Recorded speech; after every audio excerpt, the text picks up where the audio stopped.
Well, first of all, good morning. I know it's been a late night for some of you, not as late a night as it is for the person here next to me.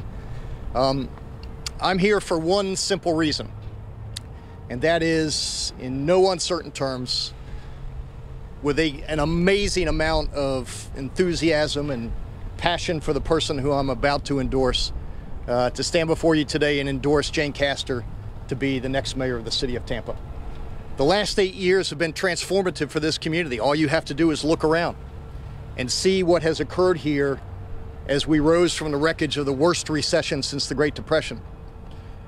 In order to move this city forward, to write that next chapter, to prepare us for what lies ahead, we need a person, particularly a mayor, who understands this community, who has been there, who knows the people that live here.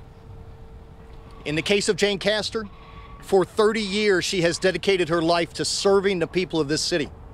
She's patrolled these streets. She knows every neighborhood in this community. She's been a part of this transformation.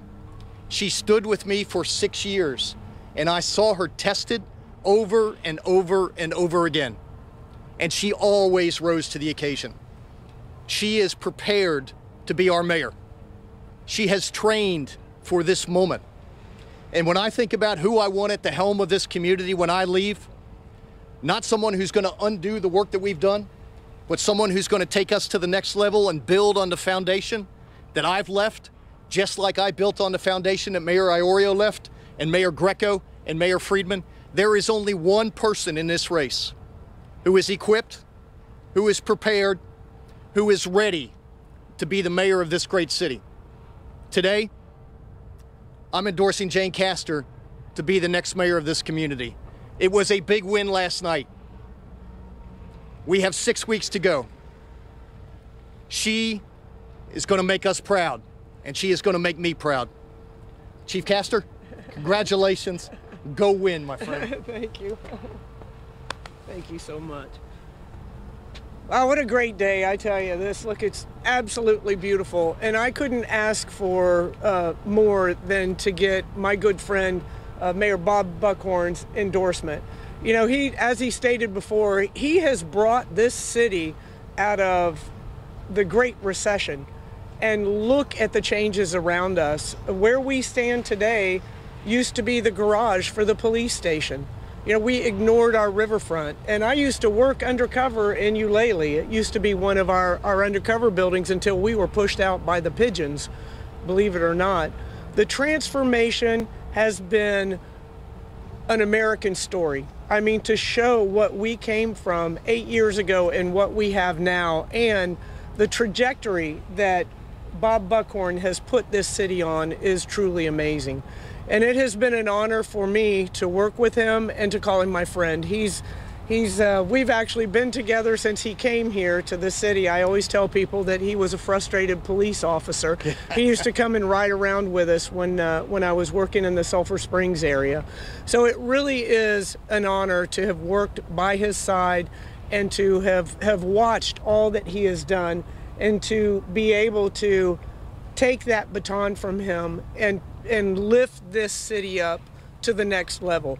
This is no time to slow down. We have got to put our foot on the gas and keep this momentum going. Looking at job creation, finding solutions for our transportation issues, and ensuring that the entire city gets to prosper in what the success that we are about to see. The thoughtful development that he has put in place will continue on, and we will look at Tampa to be the innovation hub of the nation, the smart city that attracts development, businesses, and the best and the brightest from around the nation, while we continue to grow our local businesses. I tell you, I couldn't be more excited about the future of Tampa, and I couldn't be more humbled than I am right now by the endorsement of Mayor Bob Buckhorn. Thank you all very, very much, and thank you, Mayor, for everything that you've done. And the last thing I will say is that the promise I make to you, the most important promise, is that the river will always stay green on St. Patrick's Day. No doubt about it. All right, that seals the deal.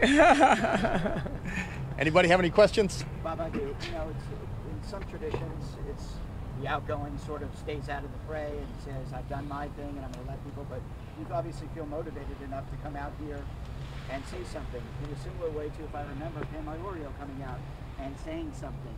Is it not just because you believe in Jane, but also that you are concerned that if David Straz became mayor, that things wouldn't necessarily go in the direction that you've laid the groundwork for? Well, Eric, I would say this.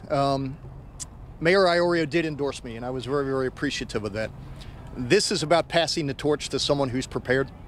This is about making sure that the foundation that we've laid for the last 8 years and the momentum that we've built is not destroyed. It's that we are not distracted, that the next mayor is someone who's going to unite people, not divide people. I didn't work this hard for this long to allow what has occurred here over the last 8 years to be destroyed. In my mind, there's only one person who's capable of carrying that torch to the next level and doing better than I did, as I tried to do better than Mayor Iorio, and that's Jane Castor. I'm not worried about who else is in the race. I have the utmost confidence in her and her ability to take this amazing gift that we call Tampa and take it to the next level and to prepare this city for our kids who are about the same age, so that when she leaves, building on my foundation, just like I built on Pam's, she will leave the city better than it was given to her. That's ultimately, as a mayor, what you want to do. And you were concerned that David Straz would not be able to accomplish that? I don't know that I paid any particular attention to any of the other candidates. I have confidence in Jane Castor, and I am certain that she is more than capable of doing this. She knows this community. She knows every inch of it. I can tell you the vote for mayor is a very personal decision. You cannot buy it. It is an intimate decision, and the people of this community want to know their mayor. And they want to know that the mayor has been there for them, that the mayor knows them, that the mayor cares about them. This is not something that you can carpet bomb your way into. This is a mayor's race, and a mayor's race is very different. And I've won and lost mayor's races, so I know this probably better than anybody in this city. What do you mean by carpet bomb? You know, you just can't flood the airwaves with commercials if there's no relationship, no foundation upon which that is built. Jane's got 30 years of a foundation. There's not a neighborhood in this city that she doesn't know intimately. There's not a community leader that she hasn't worked with. She is prepared on day one to be the next mayor. Given the fact that Ms. Castor came in first last night with more than 3 times as many votes as Straz, narrowly missing a voting a runoff in general, will you go so far as to call on Straz to just drop it? You know, that's only a decision that Mr. Straz can make. Certainly it is his money that he has been investing. I've been in a situation where I finished second in the primary and came back and won in a runoff, but the dynamics in that race were very different than they are now. Jane had a big night last night. It was as compelling a victory as I have seen in a mayor's race. She came within inches of winning outright. So ultimately, Mr. Straz has to make the decision as to whether or not the money that he will invest in this is money well spent. It's a steep road to overcome. My sense is a lot of the supporters of Mr. Cohen and Mr. Taranchik and Mr. Greco will come to Jane Castor, but I can't make that decision for him and would not suppose to be in his shoes. I interviewed Mr. Straz at one point, Mayor Buckhorn, and he specifically called out your administration for not paying enough attention to East and West Tampa. He said that there was a lot of development going on downtown, but that he thought those areas had been ignored. Obviously called for an investigation into where the city's funds were coming from, with a reference to Vinnick there, obviously. Does that bother you, that type of criticism coming from him? You know, I've been in a lot of campaigns in my life, Evan, and I recognize that oftentimes the first casualty in any campaign is the truth. And so all I would suggest to you is look right across the river at West Tampa, and you'll see a $35 million investment, the largest investment that has ever been made in West Tampa. You look at the tens of millions of dollars of redevelopment that is occurring. You look at the community redevelopment agency that was set up over there. The proceeds of all of that development will remain in West Tampa for the benefit of West Tampa. So, you know, candidates say things on the campaign trail that aren't necessarily true. Do I take it personally? No, because the facts are on my side. Investment in neighborhoods have tripled since I've been the mayor. And all you need to do is travel anywhere in this city and see the impact of that. So, you know, I'm going to let the voters decide who's telling the truth and who's not. But I think the facts speak for themselves. And I'd like to answer that too, because, you know, I have been in all of the neighborhoods, and we do have some distance to travel, and we have improvements to make in neighborhoods. But as Mayor Buckhorn said, he has spent more in the neighborhoods than the previous administrations have. So there's a lot of work yet to be done. But to say that any neighborhood was neglected, I think is a dramatic overstatement. Mayor, in your race, negative ad campaigning took a toll on your opponent. Do you have any words of wisdom or advice that you would give as you've now paired down the two candidates in this race in the city of Tampa? My sense is the people in this community want to be inspired, not divided. My sense is they want a candidate that's hopeful, that's optimistic, that's focused on the future, that has a plan to get there. Merely tearing down your opponent does a disservice to the progress that we've made. It does a disservice to the intellect of the people who vote for mayor, and I think does a disservice to this community. If you have a plan, run on it. Be hopeful. Have a vision. Just tearing your opponent down is not a strategy to win, and certainly not a strategy to govern.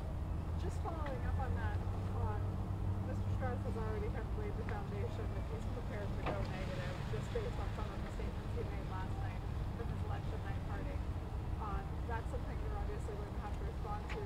What can you tell us about your plans for A, dealing with negative campaigning, and B, whether or not you will return in favor of Well, I'm going to continue. When we launched this campaign some months ago, I said at that time that I was going to focus on the skills that I brought, the skill, knowledge, and experience that I brought to the position of mayor, and then also focus on the issues that are important to our community: transportation, affordable housing, job creation, workforce development. You know, those issues that the citizens care about. And I agree with Mayor Buckhorn. You know, our community is not on the national level, the state level is much different than the local level.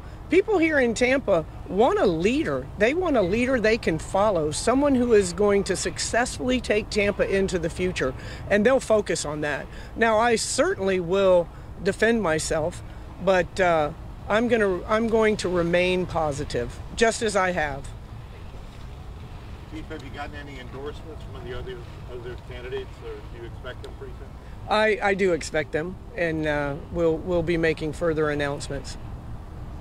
Are you also being careful now to not take for granted just how much support you ended up getting last night? Yeah, I never take anything for granted. You know, as they say, always run as if you're chasing someone. So that's the way that we've run the campaign the entire time, and that's the way we'll continue it. In my life, I've never taken anything for granted, so certainly won't take it from last night.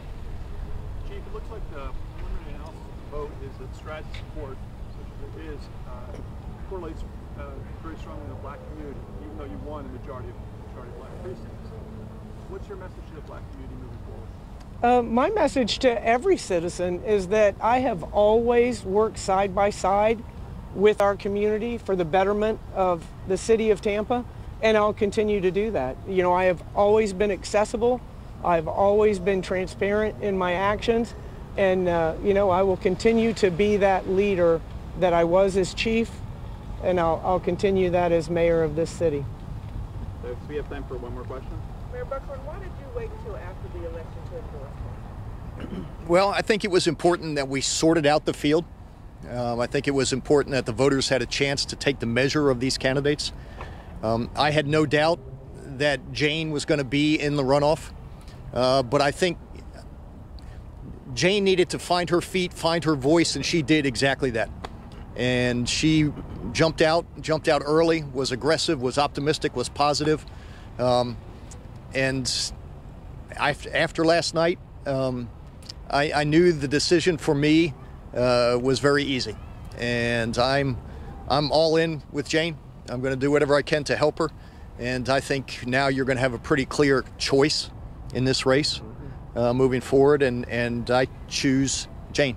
You going to be knocking on doors and stuff? I will do whatever Jane needs me to do. I still have my walking shoes Yeah. from 2011.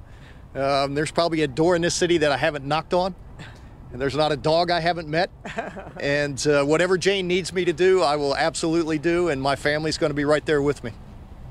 Thanks, everybody. Thank you guys very, Thanks, very everybody. much. Appreciate it.